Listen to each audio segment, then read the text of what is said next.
आदमी पार्टी के नेता भाजी ने चीफ मिनिस्टर और गवर्नर से देरी के कारण गहरी नाराजगी जताई है। उनका कहना है कि आवश्यक कार्यवाही में लापरवाही की वजह से जनता को गंभीर समस्याओं का सामना करना पड़ रहा है। उन्होंने आरोप लगाया कि प्रशासनिक मशीनरी सुस्त हो गई है और इससे लोगों की समस्याएं बढ़ रही हैं।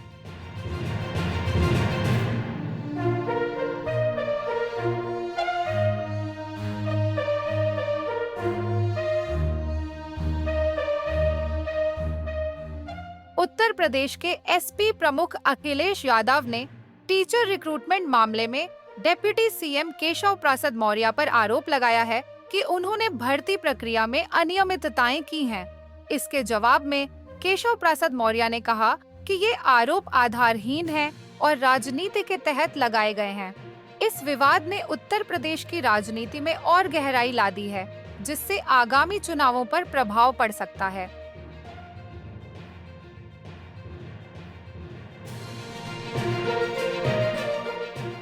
समाजवादी पार्टी के नेता अखिलेश यादव ने केंद्र सरकार पर लैटरल एंट्री के जरिए सरकारी नौकरियों में घुसपैठ करने का आरोप लगाया। उन्होंने इसे देश के खिलाफ एक बड़ा षड्यंत्र करार दिया और कहा कि यह कदम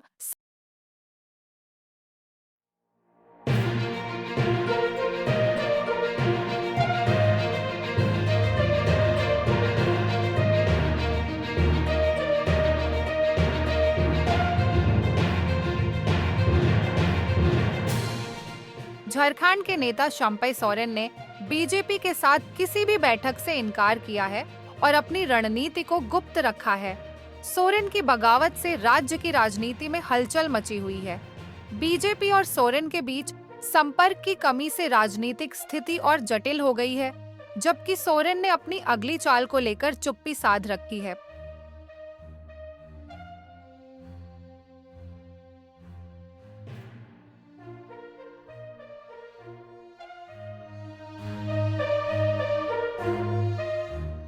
कांग्रेस द्वारा उपेक्षित और क्रॉस वोटिंग के लिए जांच का सामना कर रहे एमएलए जीशान सिद्दीक ने अजित पवार की यात्रा में भाग लिया।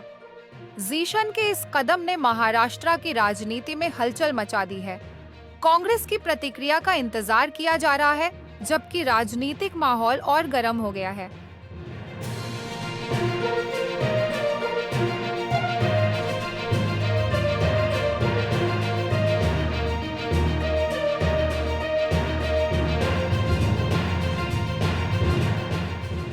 सीपीआईएम नेता सीताराम येचुरी को निमोनिया के चलते एआईएम्स दिल्ली में भर्ती कराया गया है। उनकी हालत स्थिर है और उन्हें उचित चिकित्सा देखरेख मिल रही है। 81 वर्षीय येचुरी को एहतियात के तौर पर अस्पताल में भर्ती किया गया है और वे जल्द ठीक होने की उम्मीद है। उनके समर्थक और पार्टी के सदस्य उनकी जल्दी स्वस्थ होने की कामना कर रहे हैं।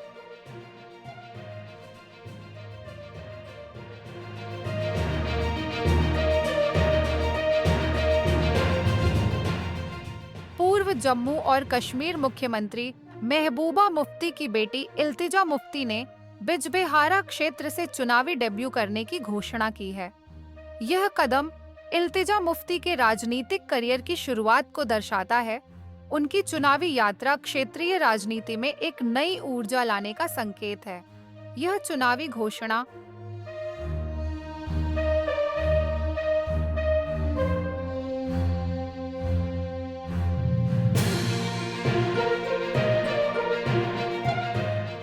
उपराष्ट्रपति जगदीप धनखड़ ने कहा कि नेशनल इंटरेस्ट को व्यक्तिगत राजनीतिक हितों के लिए त्यागना उचित नहीं है।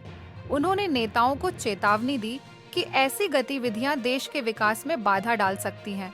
धनखड़ ने राजनीतिक दलों से देश के हितों को सर्वोपरि रखने का आग्रह किया और कहा कि नेशनल कॉन्फ्रेंस एनसी ने अपना पोल मैनिफेस्टो जारी किया है, जिसमें जम्मू कश्मीर के राजनीतिक दर्जे की बहाली और 200 यूनिट्स फ्री पावर का वादा किया गया है। इसके अलावा कश्मीरी पंडित्स की वापसी और उनके पुनर्वास पर भी जोर दिया गया है। पार्टी ने राज्य के विकास और शांति की दिशा में कई महत्वपूर्ण कदम उठाने का संकल्प लिया है।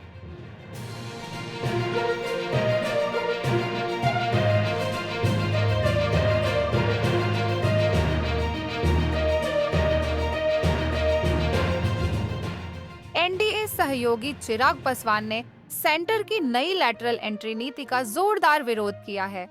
वे इस कदम को रिजर्वेशन नीतियों की अनदेखी मानते हैं और नियुक्तियों में क्वोटा की मांग कर रहे हैं।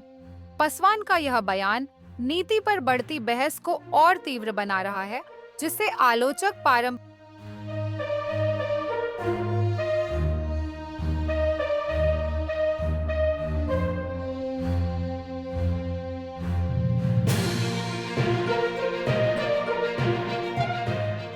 एनसीपी प्रमुख शरद पवार ने अपकमिंग स्टेट पोल्स को एक साथ न कराने पर सवाल उठाया है। उन्होंने कहा कि पीएम के बयान में कोई सच्चाई नहीं है और इसे लेकर भ्रम पैदा किया जा रहा है।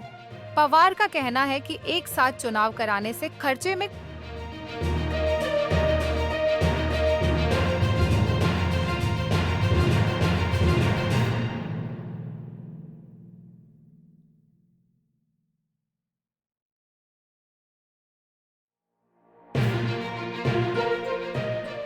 राहुल गांधी ने मोदी सरकार की लैटरल एंट्री नीति पर सवाल उठाए हैं। उन्होंने आरोप लगाया कि यह नीति भेदभावपूर्ण है। इस पर प्रतिक्रिया देते हुए केंद्रीय मंत्री अर्जुन मेघवाल ने पूर्व पीएम मनमोहन सिंह के समय की नीतियों का हवाला दिया, यह कहते हुए कि वे भी इस तरह की नीतियों का समर्थन करते थे। मेघवाल ने गांधी की आलोचना को राजनीतिक बयानबाजी करार दिया है।